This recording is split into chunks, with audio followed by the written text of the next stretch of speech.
Bonjour à tous, voici la correction du questionnaire portant sur les religions à mystère, qui se trouvent également la plupart du temps être des religions d'origine orientale. Alors à quel moment les religions dites à mystère sont-elles apparues en Italie? Le texte vous renseignait dès le début de la première phrase, à partir du IIIe siècle avant Jésus-Christ, des cultes originaires d'Égypte, de Syrie ou de Perse, comme ceux de Mithra, d'Isis ou de Cybèle, pénètrent l'univers romain.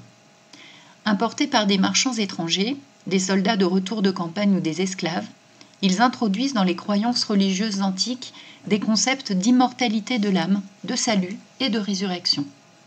Cette deuxième phrase vous permettait de répondre en partie à la deuxième question. Que propose-t-elle de nouveau à leurs initiés par rapport à la religion traditionnelle concernant la croyance et la pratique religieuse? Donc concernant la croyance, la nouveauté, ce sont donc ces concepts d'immortalité de l'âme, de salut et de résurrection. Dans la religion traditionnelle, on croyait plutôt à la réincarnation de l'âme, une réincarnation réservée aux hommes qui avaient vécu une existence exemplaire. Ils avaient alors la possibilité de boire aux enfers l'eau du fleuve Léthé, le fleuve de l'oubli, et de ce qui leur permettait d'oublier leur existence passée et de se réincarner dans un nouveau corps. Au contraire, dans ces nouvelles religions, avec en particulier l'idée de salut, l'idée c'est que même un homme qui n'aurait pas mené une vie exemplaire pourra voir son âme sauvée et sa vie prolongée pour l'éternité. Concernant la pratique religieuse, l'originalité, c'est la présence de ces rituels initiatiques. Alors, qu'est-ce qu'un rituel initiatique? C'est une pratique cultuelle réservée à des initiés, c'est-à-dire réservée à des fidèles qui se sont en quelque sorte convertis d'ores et déjà au Dieu en question.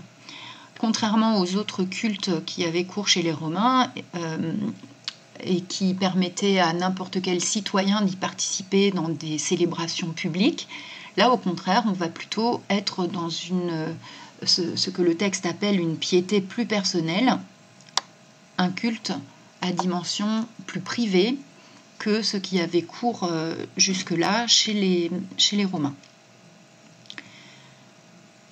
Je vous avais ensuite demandé de faire une recherche sur Dionysos, qui n'était pas mentionné parmi les cultes originaires d'Égypte, de Syrie ou de Perse, mais dont on peut se demander s'il n'est pas lui aussi l'objet d'un culte à mystère. Alors c'est la question que je vous posais en petit a. Son culte vous paraît-il correspondre à la définition d'une religion à mystère? Alors qu'est-ce qu'une religion à mystère? Une religion à mystère, ce n'est pas une religion qui permet mystérieusement à l'âme de ressusciter. Ce qu'on appelle une religion à mystère, c'est une religion qui donne lieu à un culte réservé à des initiés et qui est donc mystérieux pour les personnes qui ne sont pas converties à cette religion. Concernant Dionysos, c'est effectivement le cas, même si des célébrations publiques pouvaient avoir lieu en Grèce sous le nom de Grande Dionysie, mais la plupart du temps, le culte pratiqué était un culte caché et réservé à des initiés qui se déroulaient souvent la nuit, dans des grottes, des cavernes, souvent dans la montagne. Et ces regroupements qu'on appelait des thiases, T-H-I-A-S-E, S pour le pluriel, étaient composés d'un cortège dionysiaque dans lesquels se trouvaient des satyres, des ménades, des panthères, des boucs, etc. Et ces réunions donnaient lieu la plupart du temps à des orgies sous emprise de l'ivresse, l'objectif étant de célébrer la résurrection de ce dieu deux fois né qu'est Dionysos. Alors pourquoi deux fois né? Parce qu'il est né à la fois du ventre de sa mère Sémélé, puis de la cuisse de son père Zeus Jupiter, qui lui a permis de finir sa gestation, en fait, après la mort de Sémélé, foudroyé pour avoir vu Zeus en face. Voilà. S'agit-il d'un culte oriental? Alors même si il s'agit d'un dieu important chez les Grecs eux-mêmes considéraient qu'il s'agissait d'un dieu d'origine étrangère. Alors il est vrai qu'il est né, sa mère était originaire de Thèbes en Grèce, mais très rapidement il a été, dès sa naissance en fait, ensuite de la cuisse de Jupiter, dès sa naissance, il a été emmené notamment dans des collines de Thrace, les collines de Nisée, où il aurait été élevé à l'abri des regards d'Héra qui étaient particulièrement jalouses. Et ce qui est symptomatique, c'est que son culte s'installe d'abord en Lydie, en Phrygie, en Perse, en Asie. On dit même que dans sa jeunesse, Dionysos fit la conquête des Indes, et il n'est pas inintéressant de le rapprocher du dieu indien Shiva. Il est d'ailleurs souvent, Dionysos, représenté avec un bonnet phrygien, tout comme Mitra ou Cybèle, qui est un ornement typique de ces régions orientales.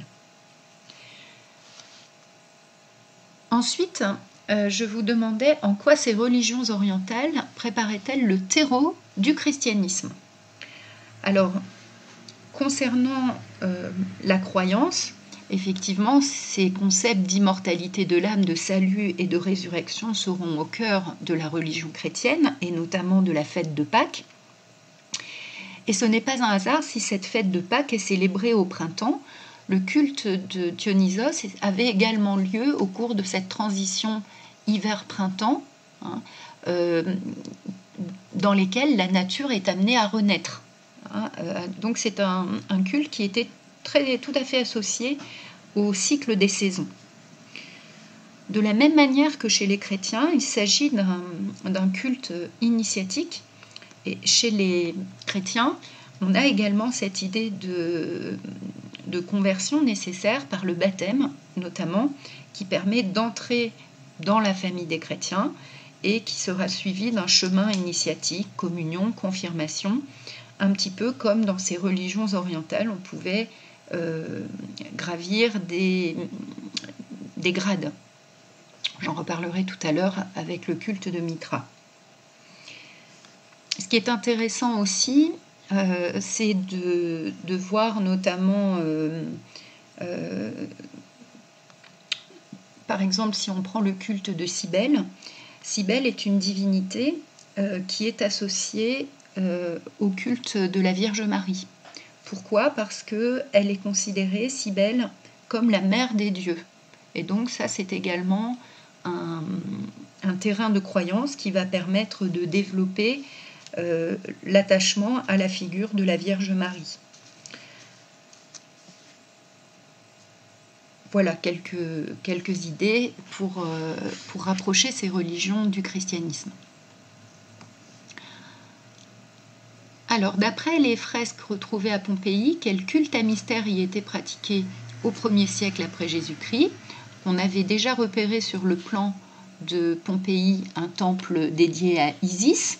Donc justement, dans ce temple d'Isis se trouve une fresque qui représente Isis accueillant Io en Égypte.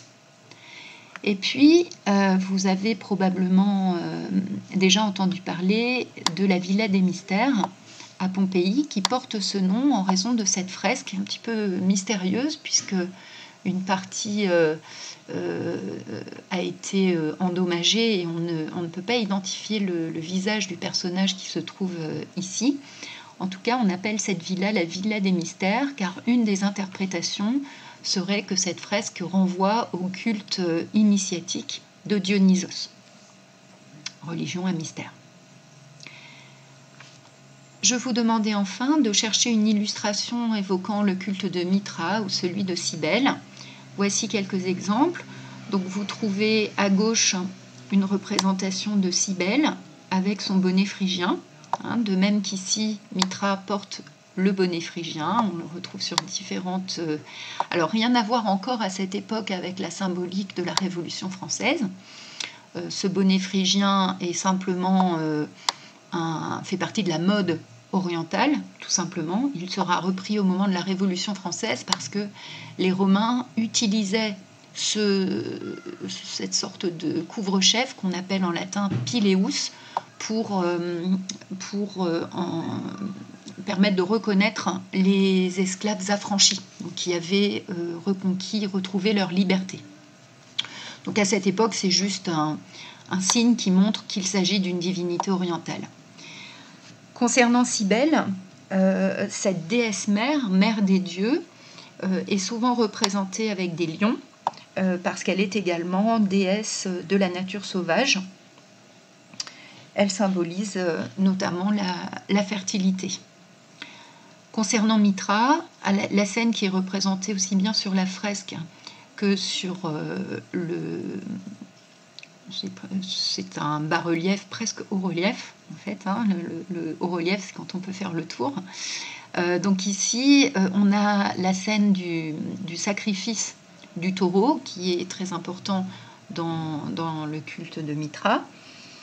Et puis, ici, on a une mosaïque qui nous renseigne sur différents... Ça ressemble un petit peu à une marelle, en fait, en mosaïque, mais qui est là, c'est en fait une échelle des grades. Elle est là pour représenter les différentes étapes initiatiques des fidèles qui participaient au culte de Mitra. Alors, parmi ces grades, en fait, il y avait 7 grades, corbeau, fiancé, soldat, lion, perse, héliodrome et père pour finir. Voilà, n'hésitez pas à me poser des questions, c'est un sujet passionnant et très, très enrichissant. Ce qui est peut-être intéressant à repréciser, je n'en ai pas beaucoup parlé, c'est concernant le culte d'Isis, le fait qu'il s'agit également d'une religion qui a à voir avec la notion de résurrection. Pourquoi ? Parce que Isis s'unit à la momie de son époux Osiris après l'avoir revivifié. Elle en aura un fils, Horus, et donc une des fonctions d'Isis, c'est de protéger, de vivifier tous les pharaons défunts. Ce qui n'est pas... et c'est intéressant de le mettre en relation avec la divinisation des empereurs romains, puisque ce n'est qu'à partir de ces périodes du 1er siècle, ou juste avant le 1er siècle, qu'on va commencer à diviniser les empereurs.